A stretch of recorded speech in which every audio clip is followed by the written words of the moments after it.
क्या हुआ अम्मा, आपको भूख लगी है क्या? हाँ बेटा, भूख तो लगी है, लेकिन लगता है तुमने ढाबा बंद कर दिया है।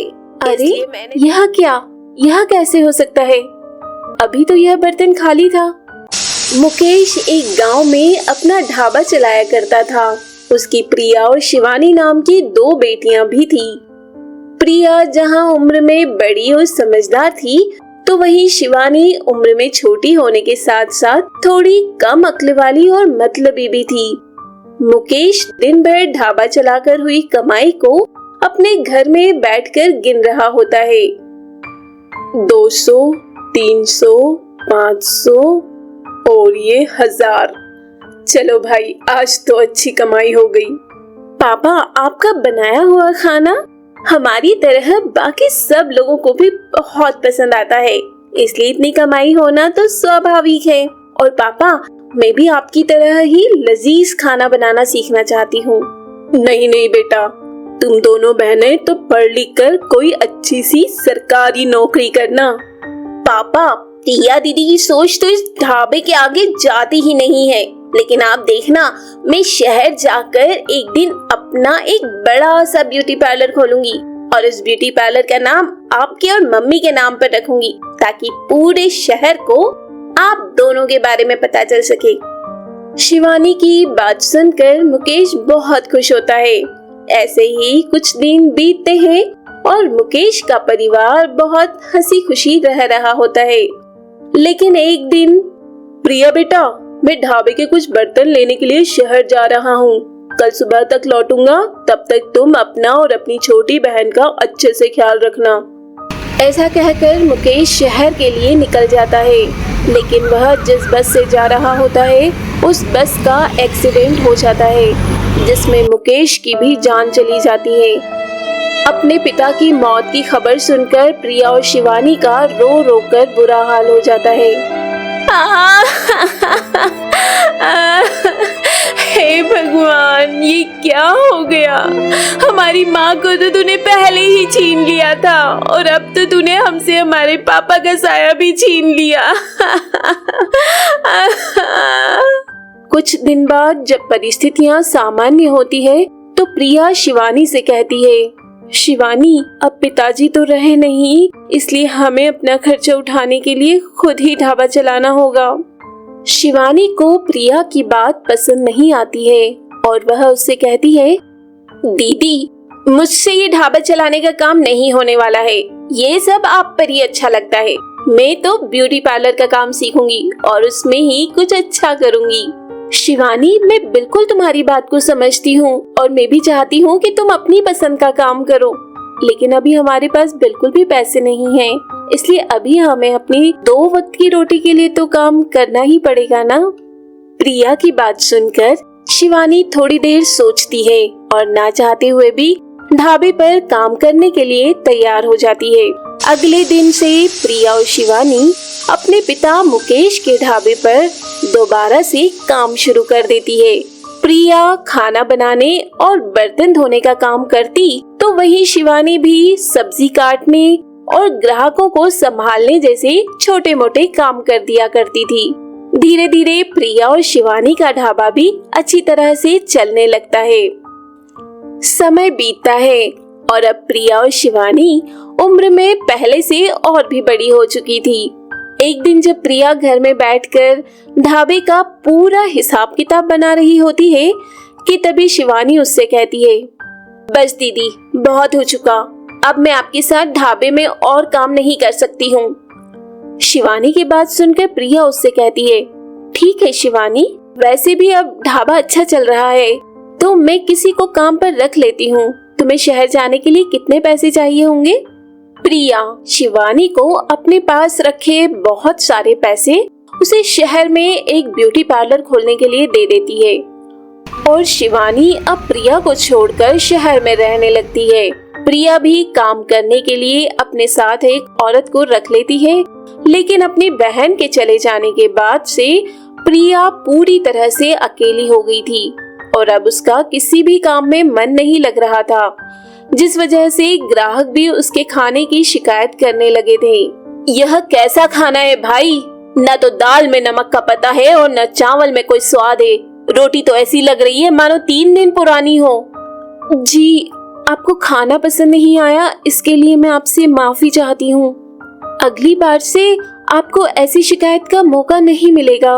अरे, अगली बार से तुम्हारे ढाबे पर आएगा कौन? ऐसा कहकर वह ग्राहक वहां से जाने लगता है। उसे जाता हुआ देख प्रिया को बहुत बुरा लगता है, लेकिन वह ज्यादा कुछ कर भी नहीं पा रही थी। प्रिया बेटा, मुझे कुछ पैसों की जरूरत थी, तो मुझे कुछ एडवांस मिल सकता है क्या? प्रिया का ढाबा अच्छा नहीं चल रहा था, इसीलिए उसके पास ज्यादा पैसे नहीं होते थे, लेकिन इसके बावजूद वह अपने साथ काम करने वाली को अपने पास से बचे हुए पैसे निकाल कर दे देती है। प्रिया एक दिन बैठे बैठे सोच रही होती है, मुझे अपना ढाबा दोबारा से अच्छी तरह से चलाने के लिए कुछ तो करना ही होगा। ठीक है, तो अब से मैं अपने ढाबे को चलाने के लिए दोबारा से खूब मेहनत करूंगी। प्रिया अगले दिन से ऐसा ही करती है और उसका ढाबा एक बार फिर से चलने लगता है। आंटी, बहुत रात हो गई है, आप घर चली जाइए, मैं भी ढाबा बंद करके घर चली जाऊंगी।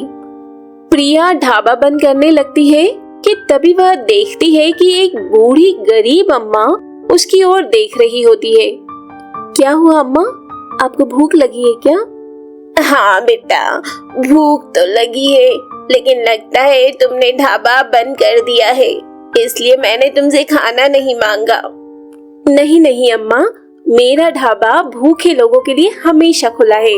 आप अंदर आइए, मैं आपके लिए खाना लेकर आती हूँ। प्रिया अंदर जाकर देखती है तो बहुत ही कम खाना बचा हुआ था। अरे, यह क्या, इतने से खाने में तो अम्मा का पेट भी नहीं भरेगा। चलो, मैं दोबारा से खाना बना देती हूँ। इसके बाद प्रिया खाना बनाकर गर्मा गर्म खाना उस बूढ़ी अम्मा को देती है, जिसे देखकर अम्मा कहती है, अरे बेटा, तुझे दोबारा से खाना बनाने की क्या जरूरत थी? मुझे तो वैसे भी भूखे सोने की आदत है। नहीं नहीं अम्मा, मेरे होते हुए आपको कभी भी भूखा सोने की कोई जरूरत नहीं है। आपको जब भी भूख लगे आप मेरे ढाबे पर आकर खाना खा सकती हैं। बुजुर्ग अम्मा भर पेट खाना खाती है और जाते हुए प्रिया से कहती है, बेटा, तूने एक भूखी औरत को खाना खिलाया, भगवान तेरा खूब भला करे। वैसे मेरे पास तुझे देने के लिए पैसे तो नहीं है, लेकिन मैं तुझे आशीर्वाद के रूप में कुछ देना चाहती हूँ। ऐसा कहकर वह अम्मा अपने थैले में से एक बड़ा सा बर्तन निकालकर प्रिया को देती है। अम्मा, यह आप क्या कर रही हैं? आपको खाना खिलाया है, यह तो मेरा फर्ज था, आप इसे रख लीजिए। बेटा, मैंने कहा ना, मैं तुम्हें यह बर्तन अपने आशीर्वाद के रूप में दे रही हूँ, इसलिए तुम इसे रख लो। और मेरी एक सलाह है कि कल से तुम खाना इसी बर्तन में बनाना। अम्मा, आपने आशीर्वाद दिया है तो मैं कल से खाना इसी बर्तन में बनाऊंगी। अगले दिन जब सुबह सुबह ढाबा खोलकर प्रिया खाना बनाने लगती है तो उसे अम्मा का दिया हुआ बर्तन याद आता है। अम्मा ने कल यह बर्तन अपने आशीर्वाद के रूप में दिया था, चलो अम्मा के आशीर्वाद पर ही चावल बनाया जाए। ऐसा कहकर प्रिया उस बर्तन को रखकर बाहर से कुछ सामान लेने के लिए जाती है, लेकिन प्रिया जैसे ही वापस आकर बर्तन को देखती है तो उसमें चावल पहले से ही बने रखे होते हैं, जिसे देखकर प्रिया बहुत हैरान होती है। अरे, यह क्या, यह कैसे हो सकता है? अभी तो यह बर्तन खाली था। प्रिया को कुछ भी समझ नहीं आ रहा था और वह मन ही मन सोचती है, रात को जब अम्मा दोबारा से खाना खाने आएंगी तब उनसे ही इस बर्तन का राज पूछ लूंगी। चलो, अभी तो मैं इसी बर्तन में दाल भी बना लेती हूँ। प्रिया उस बर्तन से चावल निकालकर एक दूसरे बर्तन पर रख देती है और उस बर्तन को चूल्हे पे चढ़ाकर अंदर से दाल लाने के लिए चली जाती है। लेकिन जब वह वापस आकर देखती है तो उस बर्तन में इस बार दाल भी पहले से ही बनी रखी होती है। अब प्रिया को समझ आ गई थी कि अम्मा कोई साधारण अम्मा नहीं थी, साथ ही उसका दिया हुआ बर्तन भी कोई साधारण बर्तन नहीं है। प्रिया अब उसी बर्तन में इसी तरह से सारा खाना बना लेती है और ग्राहकों को भी वह खाना बहुत पसंद आता है, जिससे धीरे धीरे करके प्रिया की दुकान में ग्राहकों का आना जाना बढ़ने लगा था। प्रिया हर रोज देर रात तक उस अम्मा के आने का इंतजार करती, लेकिन वह अम्मा दोबारा उसकी दुकान में कभी नहीं आई। एक दिन शिवानी सुबह सुबह अचानक शहर में वापस आ जाती है। शिवानी, तुम सुबह सुबह यहाँ? सब ठीक तो है ना? नहीं दीदी, कुछ भी ठीक नहीं है। मैंने वहाँ बहुत मेहनत की, लेकिन मैं अपना ब्यूटी पार्लर अच्छे से नहीं चला पाई और अब मैं दोबारा कभी शहर वापस नहीं जाना चाहूंगी। ठीक है शिवानी, तुम मेरे साथ ही रहकर यहाँ पर ही तुम्हें जो अच्छा लगे तुम वह करना। दीदी, अब से मैं भी आपके काम में हाथ बटाया करूंगी। इस तरह से शिवानी और प्रिया दोबारा से मिल जाते हैं और अम्मा के दिए हुए उस बर्तन की वजह से एक दिन अपना बड़ा सा रेस्टोरेंट खोल लेते हैं। और इस रेस्टोरेंट का नाम इन्होंने प्रिया या शिवानी के नाम से नहीं, बल्कि अपने पिता मुकेश के नाम पर मुकेश रेस्टोरेंट रखा था। तो दोस्तों, ये थी जादुई बर्तन की कहानी। अगर ये कहानी आपको अच्छी लगी हो तो वीडियो को लाइक कर चैनल को सब्सक्राइब जरूर करें। साथ ही अपने दोस्तों को भी शेयर करें ताकि वो भी इसका आनंद ले पाए। धन्यवाद।